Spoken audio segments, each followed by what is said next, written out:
예, 우리 함께 보실 말씀 마태복음 9장 9절 말씀입니다. 같이 한 목소리로 읽도록 하겠습니다. 예수께서 그곳을 떠나 지나가시다가 마테라 하는 사람이 세관에 앉아 있는 것을 보시고 이르시되 나를 따르라 하시니 일어나 따르니라. 아멘. 우리가 성경을 읽다 보면요, 예수님을 만나는 순간을 기점으로 해서 인생이 180도 변화된 사람들을 우리가 많이 보게 됩니다. 이른바 인생에 역전이 일어나는 삶의 터닝 포인트가 예수님을 만나서 이루어진 것이죠. 이 대표적 인물이 바울이라고 하는 인물이에요. 바울은 원래 예수 믿는 사람들을 아주 심하게 핍박하던 사람입니다. 그는 스데반 집사, 기독교 역사상 예수님 믿는 사람들의 역사상 처음으로 순교를 당한 사람이 스데반 집사잖아요. 스데반 집사가 유대인들과 함께 이렇게 이야기를 나누다가 복음에 대해서 전하고 또 성경의 어떤 원래의 뜻이 이런 것이다, 예수님에 대해서 이렇게 전할 때 이 말을 들은 유대인들이 분을 참지 못했어요.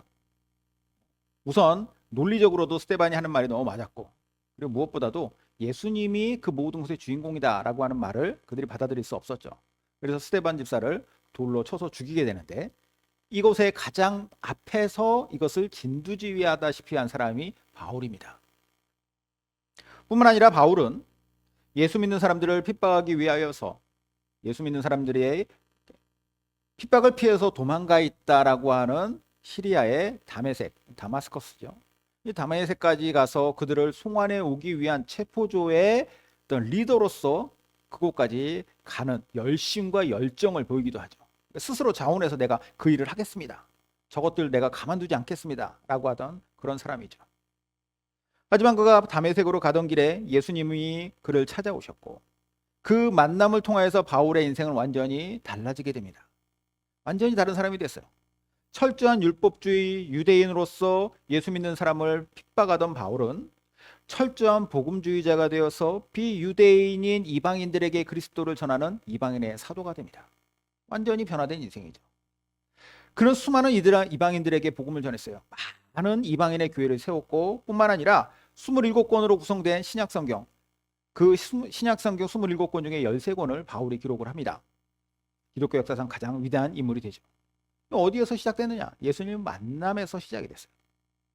디모데전서 1장 13절에서 16절을 보면은 바울이 변화된 자신의 삶에 대해서 이렇게 간증을 합니다. 내가 전에는 비방자요 박해자요 폭행자였으나 도리어 긍휼을 입은 것은 내가 믿지 아니할 때에 알지 못하고 행하였습니다. 우리 주의 은혜가 그리스도 예수 안에 있는 믿음과 사랑과 함께 넘치도록 풍성하였도다. 미쁘다 모든 사람이 받을 만한 이 말이요, 그리스도 예수께서 죄인을 구원하시려고 세상에 임하셨다 하였도다.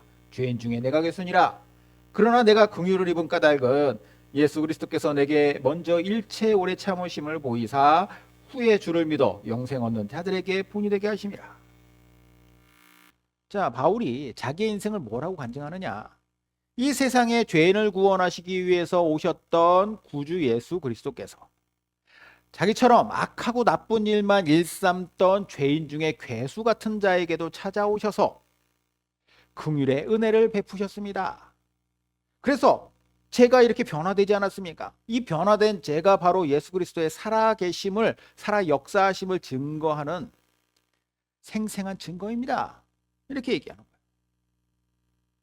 주님을 만나는 은혜로 인생이 변화된 터닝포인트를 경험한 사람, 그의 인생 전체가 완전히 달라졌고, 그는 구원받은 하나님의 백성이자 예수 그리스도를 주로 섬기는 자가 되었던 것이죠. 저는 오늘 이러한 인생의 어떤 멋진 터닝 포인트를 경험한 사람 또 한 사람을 여러분들과 함께 보려고 하는데, 그 이름이 마태예요. 자, 오늘 본문이 이 마태복음을 기록한 저자이기도 하죠. 그는 예수님의 12제자 중에 한 사람이었어요. 마태라고 하는 이름의 뜻이 뭐냐면 하나님의 선물이라는 뜻입니다. 하나님의 선물. 근데 이 마태라고 하는 이름이 유대인들이 사용하던 그들만의 언어, 히브리어죠. 이 히브리식의 이름이 아니라 당시에 로마 제국 하에 있었던 모든 그 근동에 있었던 여러 나라와 민족들이 공용어로 사용하던 헬라어, 그 헬라식 이름이 마태예요. 그러면 그가 원래 사용하는 히브리식 이름도 있지 않겠습니까? 마치 우리나라가 일제시대 때에 일본어를 억지로 강요당하고 뭐 창씨 개명당하고 그랬었잖아요. 그래도 원래 우리나라 말이 있었던 것처럼 히브리식 유대 이름이 있다라는 거죠. 그의 원래 히브리식 이름은 레위입니다. 레위. 그래서 다른 복음서로 보면은 오늘 이 본문과 동일한 마태이의 등장 시에 대해서 기록을 하고 있었는데 거기에 뭐라고 나오냐면 마태라고 안 하고 레위라고 되어 있어요. 한번 볼까요? 마가복음과 누가복음인데 또 지나가시다가 알페오의 아들 레위가 세관에 앉아 있는 것을 보시고 그에게 이르시되 나를 따르라 하시니 일어나 따르니라.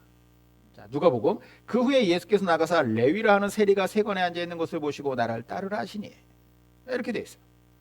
마가나 누가와 같은 다른 복음서의 저자들은 마태이의 히브리식 원래 이름인 레위를 사용했다라는 것이죠.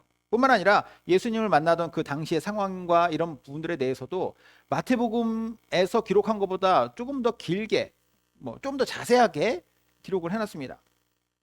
반면에 마태는 자기의 이름을 원래 히브리식 이름인 레위가 아니라 마태로만 써놨고 그리고 내용도 아주 간결하게 예수님을 만난 것에 대해서 오늘 이 한 절에 딱 나왔다라는 거죠. 마치 자기 얘기를 쓰는 게 조금 뭔가 이렇게 쑥스러운 사람처럼 보이는데 우리가 레위라고 하는 그의 본명을 알고 나면은 그의 인생에 대한 조금 더 깊은 이해를 우리가 하게 됩니다. 이와 관련해서 요즘에 우리 이렇게 토요 책수다방에서 팬인가 제자인가라고 하는 책을 읽고 있는데 거기에 나온 한 부분을 제가 발췌해서 읽어드리겠습니다. 마태를 향한 부모의 꿈은 이런 게 아니었다. 마태의 또 다른 이름을 보아 알 수 있다. 레위라는 이름은 구약의 레위 지파처럼 하나님을 섬기라는 뜻으로 부모가 지어준 게 분명하다.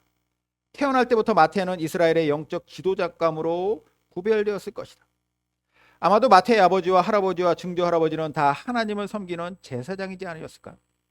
마태는 12살에 이미 성경의 처음 5권을 완벽히 암송했을 것이며 유명한 랍비의 제자가 되려고도 했을 것이다. 하지만 랍비 학교는 마태를 거들떠보지 않았다. 구체적인 상황을 알 수는 없지만 뭔가 단단히 잘못된 게 분명하다. 견디다 못한 마태는 하나님이 아닌 자기를 섬기기로 결심했다. 결국 민족을 등지고 로마의 세리로 전락했다. 세리가 뭔가? 동포의 돈을 부당하게 빼앗아 로마 정부에 바치는 자들이다.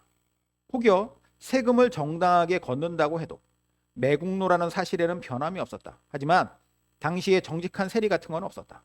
세리들은 백성들을 속여 뒷주머니를 채우고 그래서 세리는 종교적으로나 사회적으로 천덕꾸러기 신세였다. 세리는 불결한 사람이었기 때문에 성전의 바깥 뜰에조차 출입이 금지되었고 세리의 이름은 성전의 초대 명단에서 빠져 있었다.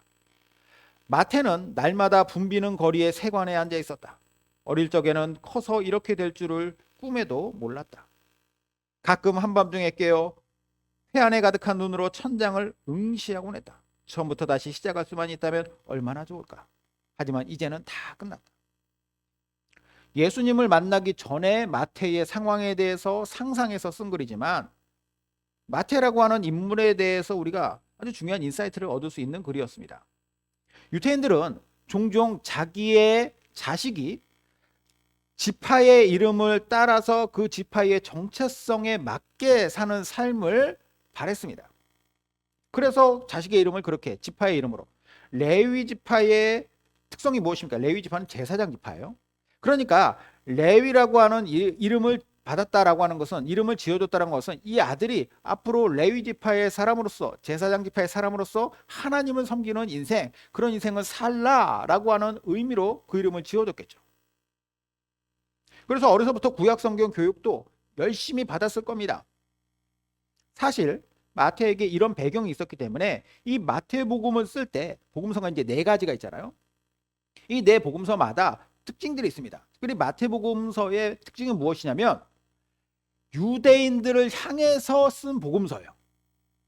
누가복음서 같은 경우에는 로마에 있는 이방인들을 향해서 예수님의 복음을 전하기 위해 쓴 글입니다. 복음서예요. 그러니까 마태 같은 경우에는 유대인들에 대해서 유대 율법에 대해서 아주 잘 알고 있었고 어려서부터 그런 것들이 아주 잘 베이스에 깔려 있었기 때문에 그들을 향한 복음서를 썼다라는 것이죠. 그 증거가 유대인들에게 있어서 아주 중요한 사람 누굽니까? 믿음의 조상 아브라함이에요. 그리고 하나님께서 너의 후손으로 메시아를 보내주겠다라고 약속하신 다윗입니다. 그래서 마태복음 1장 1절에 어떻게 시작하냐면 예수님의 족보를 이렇게 얘기하면서 시작을 해요. 아브라함과 다윗의 자손 예수 그리스도의 계보라. 그러면서 쭉 구약 시대의 족보를 시작으로 이제 복음서를 시작합니다.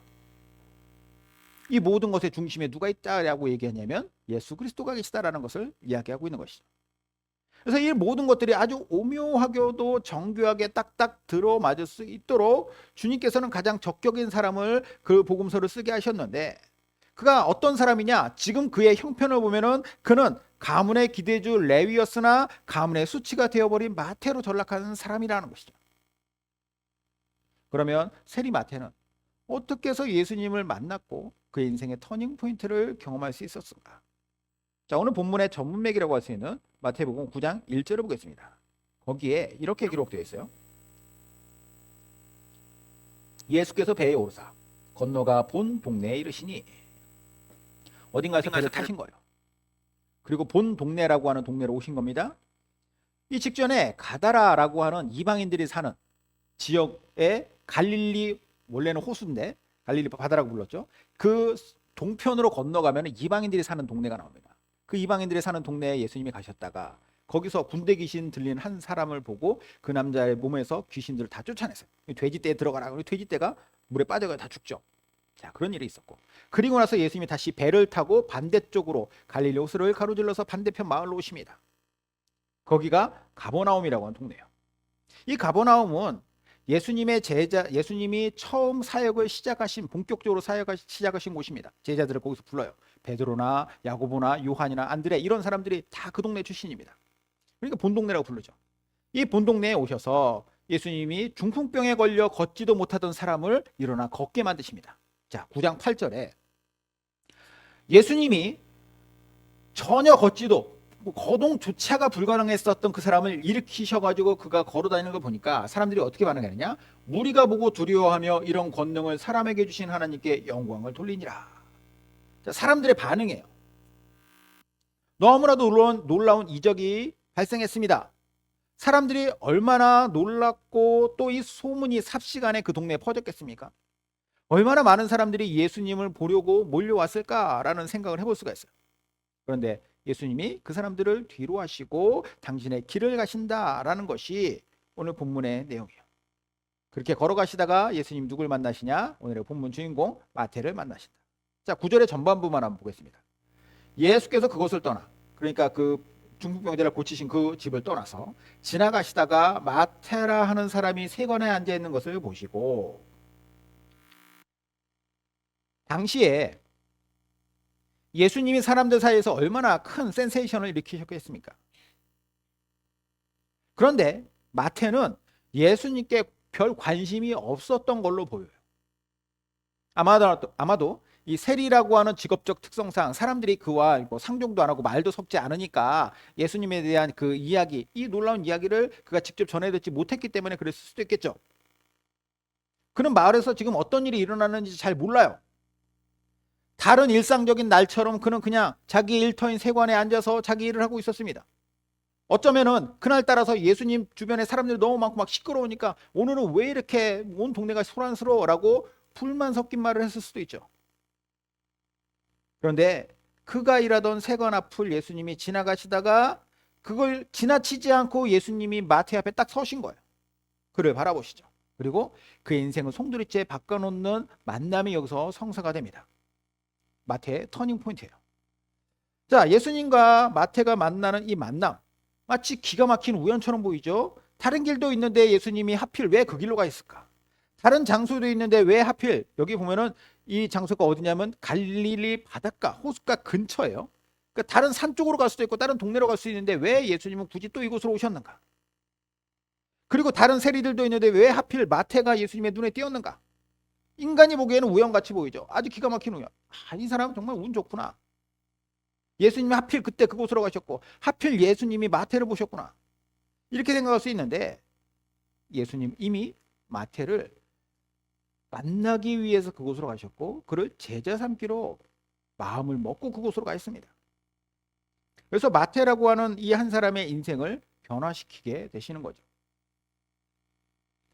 오늘 본문에 보면은 짧은 한 절이지만 여기에 아주 두 가지 중요한 특성을 제가 발견하는데, 예수님을 만나고 인생이 변화되는 터닝 포인트의 순간 어떻게 찾아오는가? 어떤 특성이 있는가? 두 가지로 보겠습니다. 첫 번째 특성은 이 터닝 포인트의 순간은 일상 중에 일어났어요. 일상 중에 있었다는 거예요. 예수께서 그곳을 떠나 지나가시다가 마테라 하는 사람이 세관에 앉아있는 것을 보시고 이르시되 나를 따르라 하시니 일어나 따르니라. 제가 위에서도 말씀드렸지만 예수님과 마태의 만남은 우연처럼 보입니다. 하지만 우연이 아니었어요. 중풍병에 걸렸던 사람을 일으키셨던 예수님께서 그 집을 떠나서 지나가시던 길에 여기에 들으셔서 이 만남이 이루어지는데, 자, 동일한 이 사건에 대한 기록 마가복음에서 한번 보겠습니다. 2장 13, 14절. 예수께서 다시 바닷가에 나가심에 큰 무리가 나왔거늘 예수께서 그들을 가르치시니라. 또 지나가시다가 알페오의 아들 레위가 세간에 앉아있는 것을 보시고 그에게 이르시되 나를 따르라 하시니 일어나 따르니라. 바닷가로 나가셨다죠. 아까도 말씀드렸지만 갈릴리 바닷가예요. 큰 무리가 그분을 따라옵니다. 말씀드렸잖아요. 앞서 행한 이 놀라운 사건을 사람들이 봤을 것이고 소문이 퍼졌기 때문에 사람들이 몰려들었을 겁니다. 자, 그렇게 해서 예수님이 그 사람들에게 또 하신 말씀들이 있었는데 거기까지는 기록이 안 돼 있고, 예수님이 그 사람들을 이끌고 가듯이 마치 사람들은 뭐 뒤를 따라왔겠지만 세관에 딱 가셔가지고 세관에 앉아있는 마태를 보십니다. 그 시점에 마태는 뭐 하고 있느냐? 세관에 앉아 있었다. 이 말은 그가 일상생활 중에 있었다라는 거예요. 유진 피터슨 목사님의 메시지 성경에서는 이 부분을 이렇게 번역합니다. 뭐죠? 예수께서 지나가시던 길에 한 사람이 세금을 걷는 일에 여념이 없는 것을 보셨다. 그의 이름은 마태였다. 분명한 사실은 무엇이냐? 마태가 예수님을 따라다녔거나 그분이 지나가시니까 호기심에라도 그분을 보기 위해 나가보거나 그러지 않았다라는 거예요. 그냥 자기 일을 하고 있었다. 평범한 그의 일상 속에 있었다. 마태하고 아주 비슷하게 세리 출신으로서 예수님을 만나 변화된 사람이 또 하나 있습니다. 그 사람은 여리고의 삭개오라는 사람이에요. 삭개오는 똑같이 여리고에서 세리 일을 하고 있었던 사람이고, 그럼에도 불구하고 예수님이 지나가실 때 삭개오 어떻게 해요? 예수님을 보기 위해 뽕나무 위에 올라가서 예수님을 한번 먼 발치에서라도 보고자 했었던 그러한 예수님에 대한 관심과 열망이 있었죠. 마태는 없었어요. 그는 뭐 세관 앞으로 나가보지도 않았고 이게 뭔 일인가 라고 하는 궁금증도 없었습니다. 그냥 일상 중에 있었다. 그런데 그에게의 일상이라는 것도 사실 사람들에게는 죄악으로 분류되는 일이었어요. 세금을 걷는 일, 아까도 말씀드렸잖아요. 세금을 걷는 일을 왜 죄악으로 사람들에게, 왜 세리가 죄인으로 여겨졌는가? 비록 죄악으로 욕을 먹는 일이라고 할지라도 일단 마태는 자기 일에 있어서의 성실함은 보여주고 있죠. 일상 가운데 있었죠. 그런데 예수님은 어떻게 하시냐? 그 일상 속으로 훅 들어가신 거예요. 마태의 일상 속으로. 사람들이 욕하는 그의 일상 속으로. 그의 일상이 지저분하니까 그때는 그냥 못 본 척하고 지나가셨다가 나중에 가서야 뭐 마태가 정신 차리고 자기의 죄를 깨닫고 나는 이제 이 집 그만해야지, 내가 원래 레위지 않냐라고 자기가 원래 레위로 돌아가서 살려고 하는 그 노력 속에 예수님이 그를 다시 찾아가신 게 아니라, 그가 마태라고 하는 사람들에게 욕을 먹는 세리라고 하는 그 일을 하고 있을 때 그를 찾아가셨다. 그의 일상 속으로. 여기에서 예수님을 만나서 변화된 다른 사람들을 한번 이야기를 찾아볼까요? 먼저 베드로가 언제 예수님 만나는가? 어부잖아요. 밤새도록 고기를 잡으려고 했는데 고기를 한 마리도 잡지 못해가지고 밤을 새서 그 아침에 예수님을 만납니다.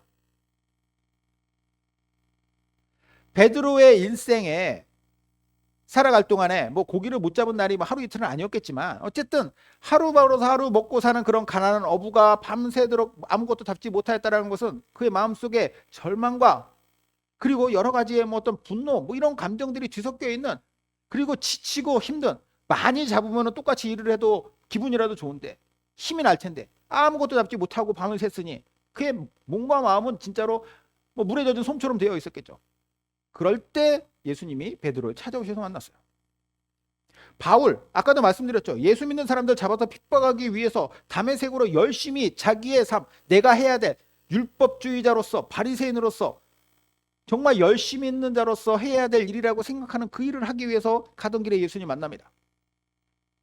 그들에게 그 삶은 그들의 일상이었고 심지어 악하기까지 했었다 할지라도 예수님이 그 삶의 현장 속으로 찾아오신다. 인생의 터닝 포인트가 되는 예수님과의 만남이 그들의 그런 일상에서 일어났어요. 우린 보통 예수님과 만남이라고 하는, 예수님과 만나는 인생의 터닝 포인트가 어떤 특별한 곳에 가서 목욕 제기하고 뭐 촛불 켜놓고 다 준비돼 가지고 거기에서 열심히 주여주여 했을 때 경험할 수 있다라고 생각하죠. 물론 그럴 수 있습니다. 하지만 예수님을 만나서 인생이 변화된 많은 사람들의 경우에 보면은 그들은 어떤 특별한 계기, 어떤 특별한 상황을 자기가 만들어서가 아니라 주님께서 그에게 찾아오시기로 결심하셨을 때 그의 일상 속으로 들어오셨다라는 거예요. 이거 우리한테 적용해 보면 우리의 일상, 우리의 현실, 이것은 가치 없는 것이 아니에요. 언제나 주님께서 찾아오실 수 있는 것이고 언제든지 주님의 말씀이 내 안에서 떠오를 수 있고, 그리고 예수님과의 만남이라고 하는 것도 우리는 이미 예수님 만났기 때문에 이 자리에 온 건 아닙니까? 하지만 이것으로 한 번으로 끝난 게 아니라 그 이후로도 계속 이루어지는 거죠. 깨닫게 하시고 또 우리의 일상 속에서 주님의 역사가 일어나는 겁니다. 심지어 그 행위가 악할지라도, 가치 없어 보일지라도 그 가운데 예수님이 찾아오셔서 그의 인생을 변화시켜 주시는 거죠. 더 가치 있고 더 소중한 삶으로 만들어 주시는 것. 일상 속에서 주님을 만났더라. 두 번째, 예수님과 만나는 터닝포인트의 순간은 부르심과 응답으로 이루어집니다. 예수께서 그곳을 떠나 지나가시다가 마태라는 사람이 세간에 앉아있는 것을 보시고 이르시되 나를 따르라 하시니 일어나 따르니라. 일상에서 예수님 만났다고 했잖아요. 그 순간이 위대한 터닝포인트가 된다고 했을 때 이거는 마치 좌표의 점처럼 그의 인생에서 매우 중요한 순간으로 찍혔죠. X는 예수님의 부르심이고 Y는 마태의 응답이에요. 예수님의 부르심과 마태의 응답이 한 점에서 만났을 때 마태라고 하는 사람의 인생은 놀라운 변화의 변곡점을 맞이하게 되죠. 이건 참 놀라운 신비라고 생각을 해요. 위에서도 말씀드렸지만 예수님은 마태가 가버나움의 세관에 앉아 있을 때, 그리고 그의 일을 열심히 할 때 그를 만난 것 우연이 아니라고 했어요. 예수님께서 그를 부르시기 위해 그를 찾아가신 것 의도적 방문이죠. 그리고 예수님은 그 의도대로 마태를 부르십니다.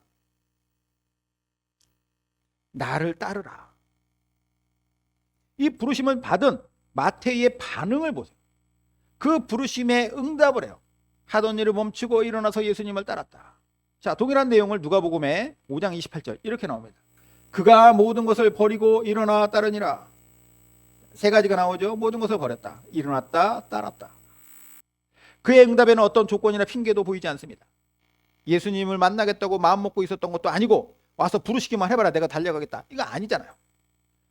그분 앞에 어떠한 조건이 달려서 제가 이거 하면 가겠습니다, 이거 해놓고 가겠습니다, 그런 조건 달고 온 사람 얼마나 많았어요. 그렇게 미루지 않았습니다. 아쉽게도 핑계를 댐으로써 예수님의 부르심에 응답하지 못한 사람도 있어요. 마태복음 19장 21절 22절. 예수께서 이르시되 내가 온전하고자 할진대 가서 내 소유를 팔아 가난한 자들에게 주라. 그리하면 하늘에서 보화가 내게 있으리라. 그리고 와서 나를 따르라 하시니. 똑같은 말 하시죠. 나를 따르라. 그 청년이 재물이 많음으로 이 말씀을 듣고 근심하며 가니라. 어디 갔어요? 반대로 갔어요. 응답하지 않았다라는 것이죠. 그는 매우 모범적인 삶을 살던 청년입니다. 동시에 구원을 간절히 갈망했던 사람이에요. 그러니까 예수님을 자기가 찾아와서, 예수님이 찾아간 것도 아니고 자기가 찾아와서 물어보죠. 제가 어떻게 해야지 구원을 얻을 수 있겠습니까? 그랬던 사람이 예수님의 부르심으로 말미암아서 인생이 변화될 수 있었음에도 불구하고 그는 응답 대신에 근심하며 그 자리를 떠났다고요. 그의 인생의 터닝 포인트가 찍히지 않은 것이죠. 그에게 삶의 성실성이 없었겠습니까? 아니면 구원에 대한 열망이 없었겠습니까? 다 있었어요. 당당하게 예수님한테 와서 말할 정도면 어느 누구한테 앞에서도 그는 그의 삶에 대한 자부심이 있었을 겁니다. 그러나 진정 원했던 것을 얻지 못하고 떠나죠. 부르심에 있어도 이 부르심에 제대로 응답하지 못한다면 모두가 다 도루묵이 된다는 것을 여실히 보여주는 경우입니다. 우리도 마찬가지예요. 예수님께서 우리를 찾아오셨을 때 이미 우리는 아까도 말씀드렸지만 부르심에 응답해서 구원받은 자들로 있지만 이게 한 번으로 끝나는 것이 아니라 우리의 삶은 내내 예수님의 그 부르심에 응답하는 것으로 끊임없이 우리가 성숙되어져야 되는 사람입니다.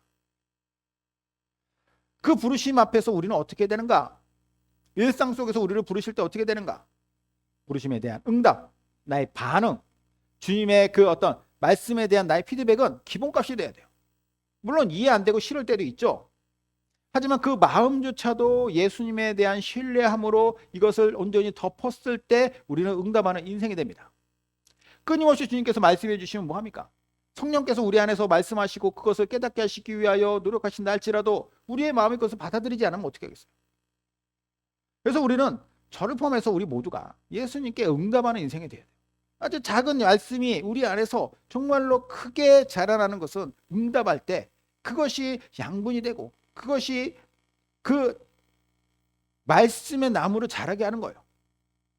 그렇게 거룩한 인생의 터닝포인트가 반복되는 삶, 더 거룩한 주의 백성이 되는 삶인 것이죠. 마지막으로 오늘 말씀 다시 한번 정리해 볼게요. 마태라고 하는 인물, 레위였습니다. 부레위, 현 마태, 레위로 쭉 살았고 그는 레위로서의 삶을 살았어야 돼요. 그 사람들의 입장에서 봤을 때. 하지만 결국 그는 마태가 되어서 민족의 배신자요 가문의 수치가 됐습니다. 이런 거를 예수님이 어떻게 하세요? 찾아오세요. 우연한 만남이 아니라 일부러 찾아오사 그를 만나셨다. 그리고 당시에 자기의 일상을 그냥 그렇게 살아가고 있었던 마태는 예수님에 대한 관심도 조금도 없었던 그런 마태가 예수님께서 보시고 이르시되 나를 따르라 하셨을 때 자기 일상 속에 일부러 찾아오신 그분의 부르심 앞에 반응을 했다라는 겁니다. 계산하고 재고 막 이러면서 내가 나중에 가겠습니다. 이게 아니라 그가 즉시 버리고 일어나 따랐을 때 그의 인생이 완전히 변화했다. 훗날 이 마태복음을 기록하였다. 우리 모두 어떤 삶을 살아야 할까요?